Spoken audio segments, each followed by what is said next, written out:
सर्वांना नमस्कार।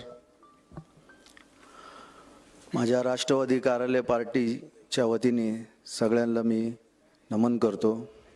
सांगण्याचं तात्पर्य एवढंच आहे, आज पिंपरी चिंचवड अनाथ झाला आहे ही वस्तुस्थिती आहे। कारण की नेहमी अजितदादांनी मुलासारखं या पिंपरी चिंचवडवर प्रेम केलेलं आहे, ही गोष्ट कोणी नकारू शकत नाही। आणि आज पिंपरी चिंचवडला सगळ्यात मोठा धक्का दादाचे जाण्याने झाला आहे, ही वस्तुस्थिती आहे। आणि अल्पसंख्याक जे समाज आहेत त्याला खंबीरपणे पाठबळ देणारा आमचा नेता आता नाही राहिला आहे। कारण की सांगण्याचं तात्पर्य खूप आहे।